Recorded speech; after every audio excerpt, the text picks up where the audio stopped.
Okay, good morning. Good evening. This is Professor David J. Delos Reyes. Oh, I think this will now be my last session on college algebra. So I am done with college algebra. And college algebra was finished with a total number of lessons number 90. So for tonight, I will be delivering my last session on college algebra and for a total of 90 lessons. Okay, let's proceed. The last subject matter for algebra, okay, will be college algebra, lesson number 90. This will be a combination of linear and repeated linear factors. This is still partial fraction, but I will try to give you example problem on the combination of linear and repeated linear factors because this might come out in the problems under the study of integral calculus. Because the only way to solve the problem, if you are now under integral calculus, will be by bringing out the equivalent partial fraction of the given expression. Okay, let's try to bring out an example problem. The given algebraic equation is 1 over the quantity x plus 3 times quantity x plus 2 square, and this should be equal to. We are asked to find the partial fraction equivalent of this one. There will be 3, right? So if we try to bring out the solution of this one, okay, we must have to recall the concept on how to bring out the partial fraction for linear and the concept on how to bring out the equivalent if the linear factors are repeated. Because if we try to inspect the denominator, it contains 2 different linear factors. The first linear factor is actually x plus c. It's a binomial, right? And the second binomial factor is actually x plus 2. The problem with the second factor is that it is repeated. That's why our topic for tonight will be a combination of linear, pure linear, it is not repeated, and the second one is a repeated linear. Right? This is repeated linear, this is just simply a linear. Okay, so if we try to take the equivalent of this, we'll cover the second one. If we try to take the equivalent fraction of this, it will be constant a over the first linear factor. That will be the equivalent. And the equivalent of the second one, you cover this one. So if you try to bring out the equivalent, okay, just recall the concept on how to bring out the equivalent if the linear factors are repeated.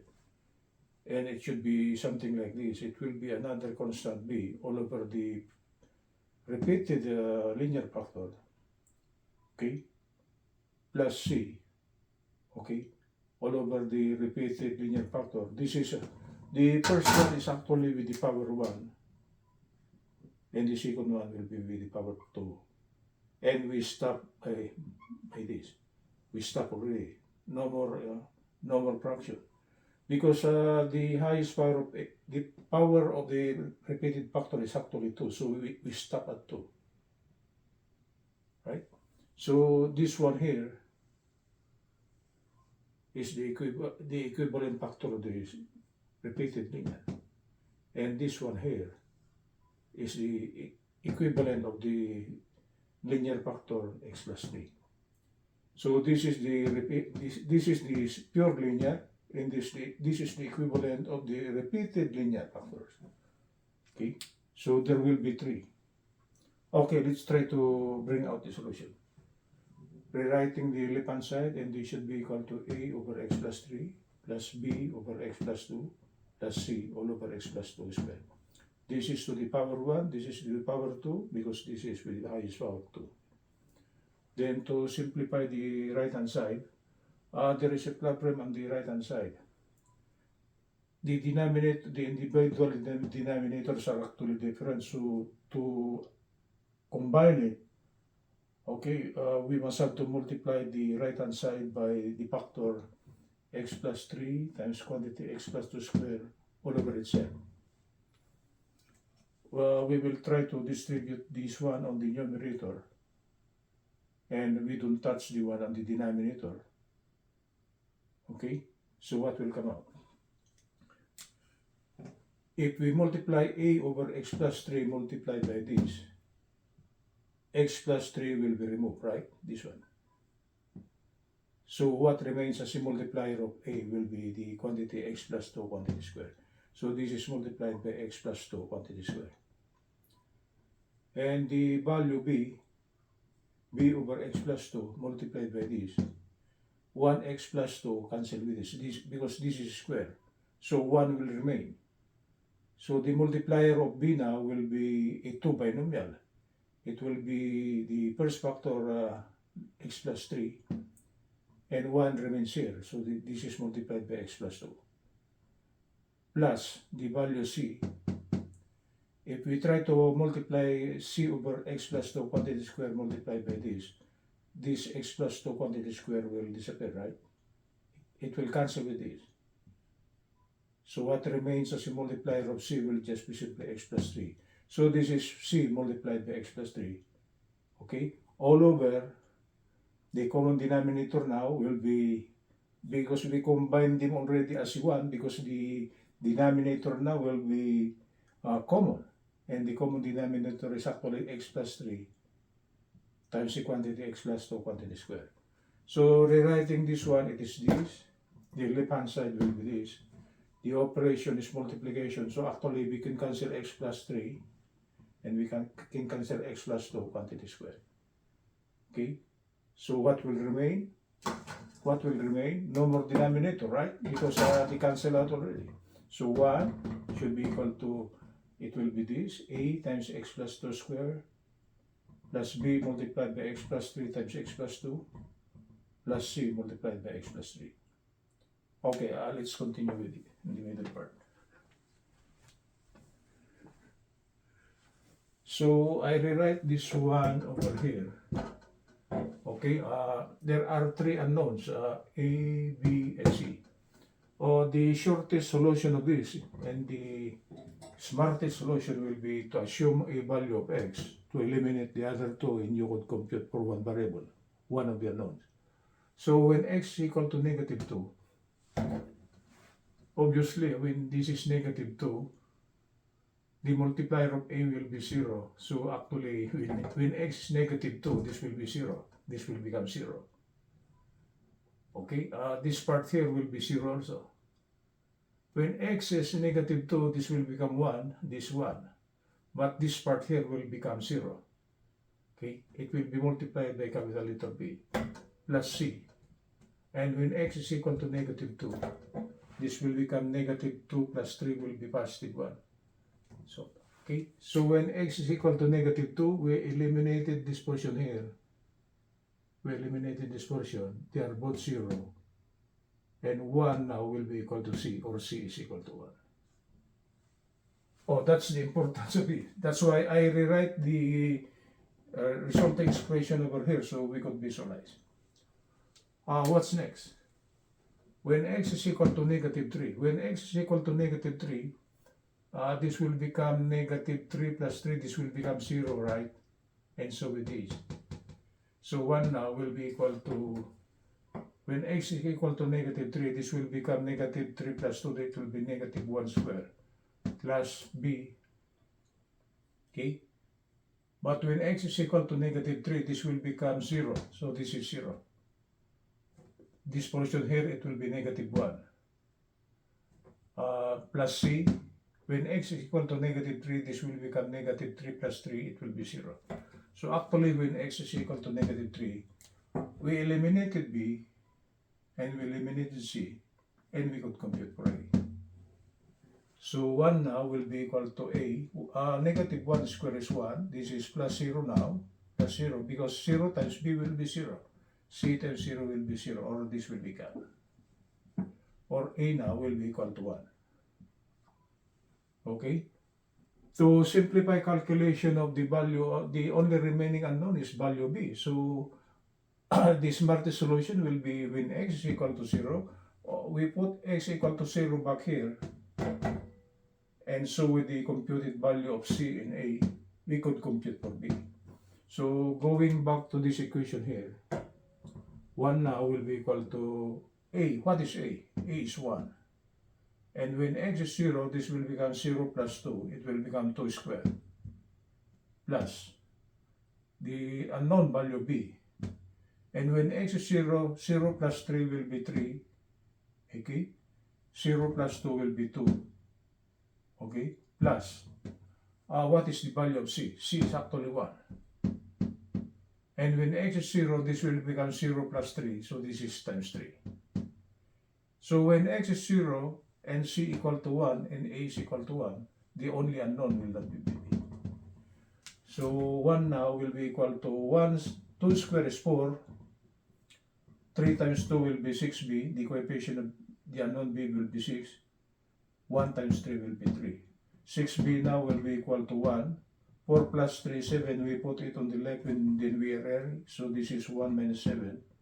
B now will be equal to negative. This is negative 6, right? Equal to 6b. Therefore, b now will be equal to negative 6 over 6. And negative over positive will be negative, or b will be equal to negative 1. Okay, that's the smartest solution. So the given algebraic expression now, 1 over x plus 3 times the square of x plus 2 quantity squared should be equal to the equivalent partial fraction of the given expression. It's this. We now know a, we now know b, we now know c, so it's just a matter of substitution now. Or the term here in the USA, plugging the value, right? So the given expression will now be equal to a. A is 1. Where is a? 1 over x plus 3. Plus, what's the value of b? It's negative 1. Negative 1 over x plus 2. What's the value of c? It is 1 over x plus 2 quantity square. So this will be the final answer. Meaning to say, this compressed product of 1 over x plus 3 times the square of this is equal to the 3 partial fractions on the right, that is 1 over x plus 3 plus minus 1 over x plus 2 plus 1 over x plus 2 quantity square.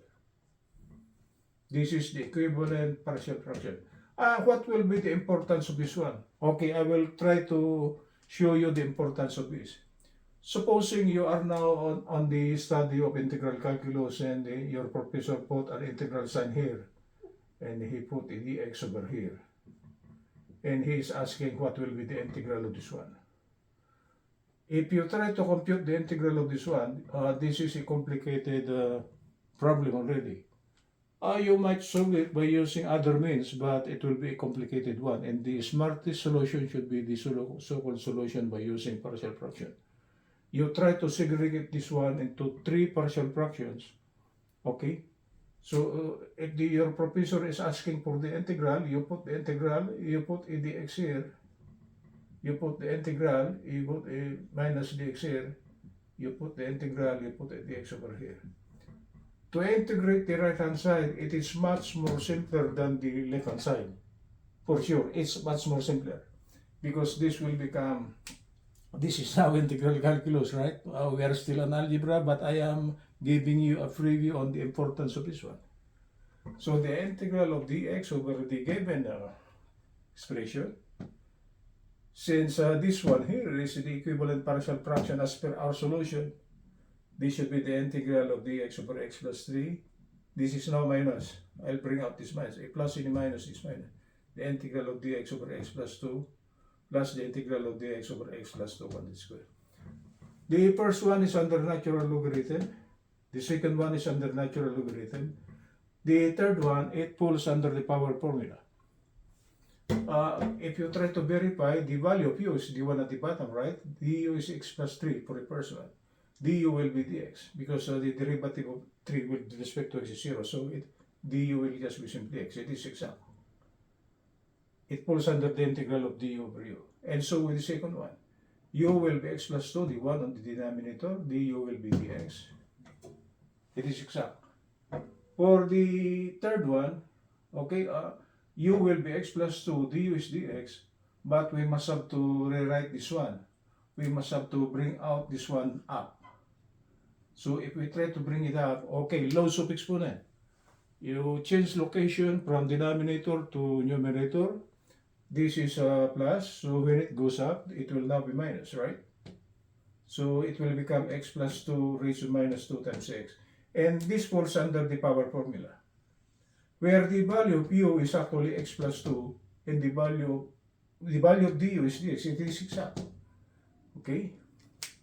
So the first two will be natural logarithm of x plus 3, as per verification. This is natural logarithm of x plus 2. This is plus. This should be u to the n plus 1 over n plus 1, right? Power formula. X plus 2 raised to minus 2 plus 1 over minus 2 plus 1 plus c. We combine this one because this the natural logarithm of a sum is actually the natural logarithm of a product. So this is under one natural logarithm sign, the product of x plus 3 times x plus 2. And if we try to simplify this one, this is a minus 2 plus 1, it will be minus, right? A plus and a minus will be minus. Then this will be raised to minus 1. We bring it down, it will become x plus 2, x plus c. The solution is simple after bringing out the equivalent partial fraction, but without the equivalent partial fraction, if you try to integrate this one, it's a complicated equation, Okay? So to make the solution simpler, okay, we must have to take the partial equivalent first. So it's a must that we should know how to get the equivalent partial fraction of a given algebraic expression. Okay, that's it. So for those of you who will be watching my last discussion on college algebra, just give a comment on what you wanted to be added on this one, because I could add up some more if you want. Maybe I forgot something on the syllabus of college algebra. Just let me know if there's something missing. Okay. Good evening from Los Angeles. Professor David J.